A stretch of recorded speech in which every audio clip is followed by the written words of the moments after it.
No, no niin.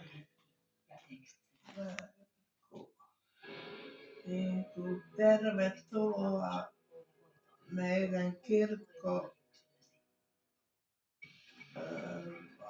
vapaa-lähetystoimintaan.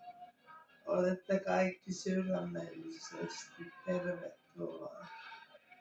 Ja minun kertomus uskontulosta on se, että minä olin lastenkodissa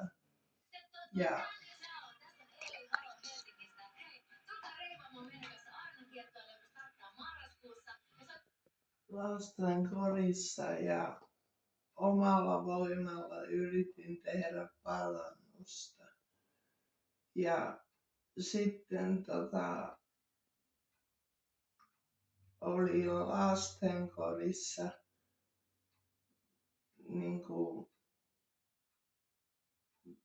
että karkuun mentiin ja sitten minä otin kaljat mukaan ja kapusin ikkunasta pihalle. Ja sitten oli meitä oli 11 miestä ja minä. Ja me ryypättiin siellä puistossa.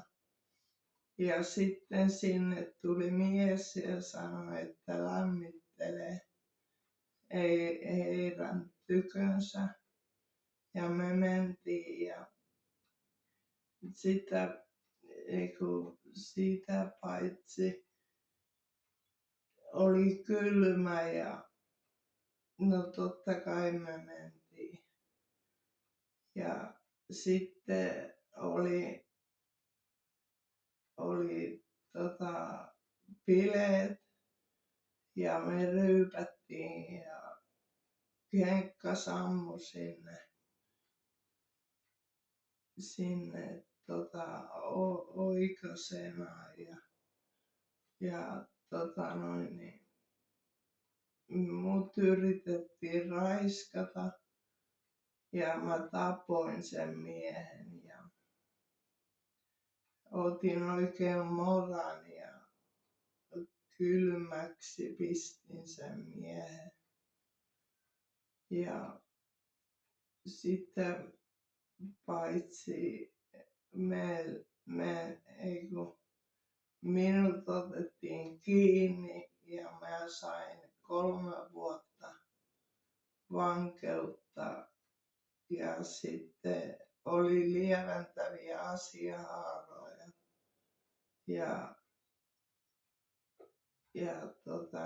siksi en saanut muuta kuin 3 vuotta. Ja mä lusin sen nuorisovankina,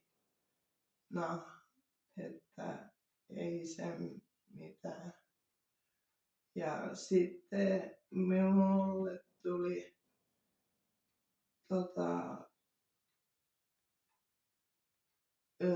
lastenkodin sihteeri kirjoitti Jumalasta ja minä otin sen, että se kiinnosti.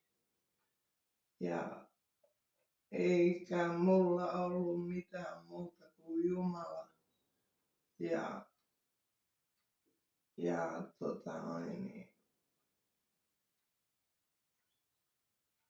Ja sitten se Terttu näki, että rauhan minä jätän teille. En minä annan teille niin kuin maailma antaa. Ja minä tartuin hyppysiini, että rauhan minäkin tarvitsen. Ja polvistuin ja rukoilin tammikuun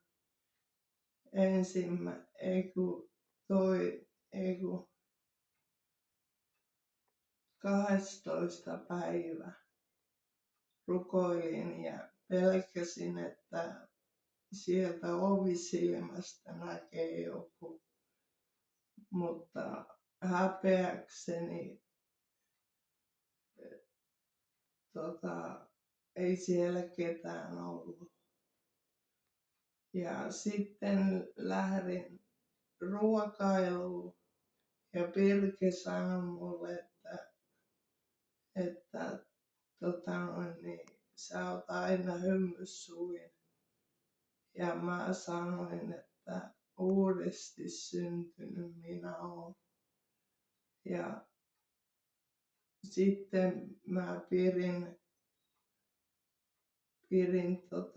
vankilapiirejä ja sitten kaikki tuli uskoon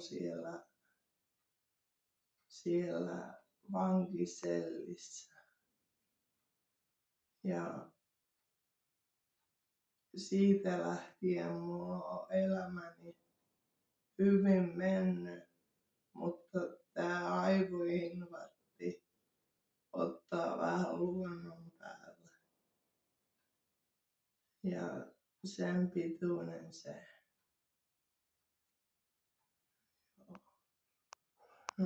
Sammutaanko?